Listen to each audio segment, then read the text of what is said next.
ඇත්තම දේ තමයි මහාචාර්යවරයෙක් කරන්න කෙනෙකුට තව කෙනෙක්ව බෑ. ඒක අපි පිළිගන්න ඕනේ. මහාචාර්යවරයෙක් වෙනවා කියලා කියන්නේ අපිට ජොබ් එකක් හොයාගන්න කොහේ හරි දේශපාලන සම්බන්ධතාවයක් තියෙන්න පුළුවන්. එහෙම නැත්නම් ඒක පර්මනන්ට් කරගන්න ගියාම එතනදී කාගේ හරි උදව්වක් ඕන වෙන්න පුළුවන්. නමුත් මහාචාර්යවරයා අපි කියමු PhD එක කියලා PhD එක උනත් අපිට පිටරටක ගිහිල්ලා ගන්න පුළුවන්. ඒ කියන්නේ සමහර අය ඉන්නවා තීසිස් ලියලා දෙන අයත් ඉන්නවා. එහෙම විශ්වවිද්‍යාලයක් තියෙනවා ඩිග්‍රීස් ගන්න පුළුවන් ඩිග්‍රීස් විකුණන තැනක් තියෙනවා. ඉතින් එහෙම දේවල් තියෙන නිසා කෙනෙක් කියන්න පුළුවන් මේකත් මෙහෙම ලේසියෙන් ගන්න පුළුවන් කියලා. හැබැයි මහාචාර්යවරයෙක් හෝ මහාචාර්ය ධුරයක් ලබන්න එහෙම ලේසියෙන් කෙනෙකුට බෑ.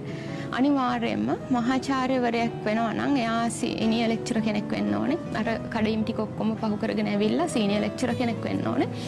එතනින් එහාට එයාට එක්ස්පීරියන්ස් එකක් තියෙන්න ඕනේ. ඊළඟට මහාචාර්ය ධුරයකට සුදුසුකම් ඇප්ලයි කරන්න පවා සුදුසුකම් ලබන්න නම් එයා ලකුණු ගාණක් තියනවා කම්ප්ලීට් කරන්නට ඕනේ. මේක සාමාන්‍යයෙන් ඇසෝසියේට් ප්‍රොෆෙසර් කෙනෙකුට ලකුණු 75ක් ඒ වගේම ෆුල් ප්‍රොෆෙසර් කෙනෙක් වෙන්න ලකුණු 105ක් කියන නිර්ණායකයන් තියෙනවා. ඒ කියන්නේ කඩයිම තියෙනවා. ඉතින් මේක ලංකාව විතරක් නෙමෙයි හැම තැනකදීම ප්‍රොෆෙසර් කෙනෙක් වෙන්න ගියාම මේ එයා කරලා තියෙන්න ඕනේ වැඩ කොටසක් තියෙනවා. ඉතින් එහෙම නැතුව ඒක නිකම්ම දෙන්නේ නැහැ. අනිත් එක විශ්වවිද්‍යාලයකින් මහාචාර්ය ධුරය දෙනවා කියලා කියන්නේ එක්කෙනෙක් අපි කියමුකෝ head of the department එයා දෙන්නේ නැහැ. එහෙම නැත්නම් ෆැකල්ටි එකේ ඩීන් පීඨාධිපති එයා දෙන්නේ නැහැ. එහෙම නැත්නම් වයිස් චාන්සලර් ගත්තොත් එයා දෙන්නේ නැහැ. මේක ලොකු ක්‍රියාවලියක්. ඒ කියන්නේ අපිට එහෙම උවමනාවක් තියනවා නම් අපි දැනගන්න ඕනේ අර අපි සේවා කාලේ පටන් ගත්ත දවසේ ඉඳන් මේකට අර කියන මාක්ස් වලට යන්න. මේ මාක්ස් කොටස් තුනකින් එනවා. එකක් එයා රිසර්ච් කරලා තියෙන්න ඕනේ. මේ රිසර්ච් ගත්තොත් එහෙම මේක ජාතික වශයෙන් විතරක් නෙමෙයි අන්තර්ජාතික වශයෙන් පිළිගන්න ජර්නල්ස් වල මේ රිසර්ච් පළ වෙලා තියෙන්නට ඕනේ.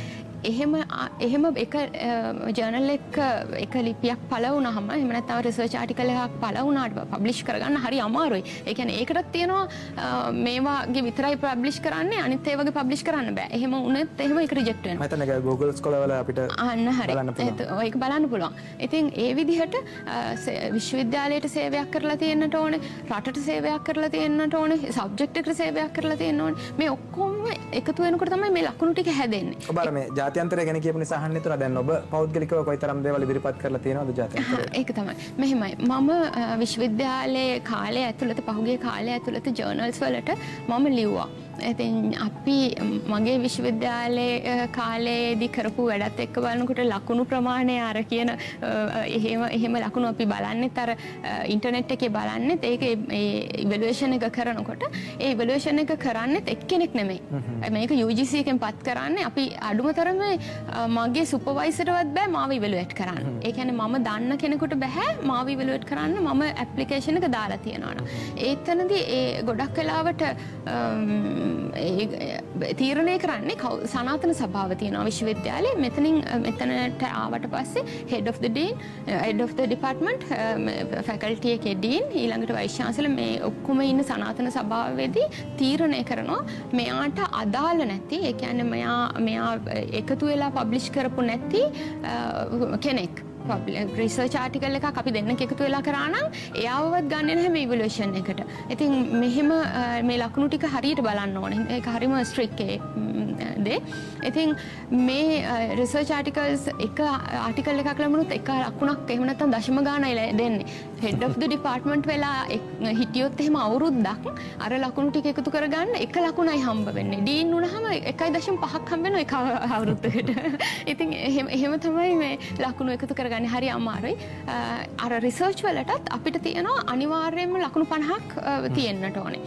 අන්තර්ජාතික වශයෙන් පිළිගත්ත රිසර්ච් වලට. ඊළඟට එහෙම ලකුණු ටික ආවට පස්සේ මේ ලකුණු කීප තැනකට යවන ඉවලුවේෂන් එක කරන්න. ඊට පස්සෙත් තියෙනවා අපි ඉන්ටර්විව් කරනවා, ප්‍රසන්ටේෂන්ස් කරන්න ඕනේ. ඉතින් ලකුණු ටික පුළුවන් තරම් කපන්නමයි බලන්නේ. කපන්න බැරි ලකුණු වලට තමයි මේ අන්තිමට මේ දුරේ ලැබෙන්නේ. කපන්න කියන්නේ සමහර අය කියනවා මේක හොඳ ජර්නල් එකක් නෙමෙයි. මේකට ලකුණු 0.5ක් දෙන්න බෑ. මේකට ලකුණක් දෙන්න බෑ. ඒක හින්දා ඒක කපලා දානවා. ඒගොල්ලන්ට කිසිම ප්‍රශ්නයක් නැතුව ඒක කපලා දානවා. ඉතින් ඒ විදිහට එකතු කරගත්ත ලකුණු මං හිතන්නේ මට නම් තිබ්බ ලකුණු ඒ ඇප්ලිකේෂන් ඇප්ලයි කරන්න තිබුණ කඩයිම් ලකුණු වලට වඩා දෙගුණයක් මං එකතු කරගත්තා. ඉතින් ඒක ලොකු කටුක දුකක් ඇත්තටම දුෂ්කර කාර්යයක්. මට නම් ඉතින් ඇත්තටම හීනයක් වගේ ඒක ඒ ටික කොහොමද මං එකතු කරගත්තේ කියලා අන්තර්ජාතික වශයෙන් මං විවිධ සබ්ජෙක්ට් වලට මම ලිපි ලියලා තියෙනවා. එකක් සංනිවේදනය සම්බන්ධයෙන්, ජන සංනිවේදනය සම්බන්ධයෙන්, ඊළඟට මම ඉන්නේ මැනේජ්මන්ට් ෆැකල්ටි එකේ ඒකට අදාළව දේවල්, ඊළඟට අපි අධ්‍යයන සම්බන්ධයෙන්, ඇකඩමික් දේවල් සම්බන්ධයෙන්, ආකල්ප සම්බන්ධයෙන් මේ විදිහට මම ලොකු ප්‍රමාණයක් ලිව්වා ඉන්ටර්නැෂනල් ජර්නල්ස් වල. ඊට අමතරව ඉන්ටර්නැෂනල් ජර්නල්ස් වල වෙනත් පිළිගත්ත ජර්නල්ස් වල මම එඩිටර් කෙනෙක් විදිහට දැනට ඉන්නවා කීපයකම. ඉතින් මේ ඔක්කොම ලකුණු හැබැයි මේ හැම එකකින්ම හම්බ වෙන්නේ එක්ක දශමයක් 0.5ක් එහෙම නැත්නම් ඒක ලකුණක් වගේ. ඉතින් ඒක හරි අමාරු වැඩකට දේශපාලනයෙන් නම් කවදාවත් කාටවත් දෙන්න අහලත් නැතුව ඇති එහෙම එකක් හම්බුණා කියලා.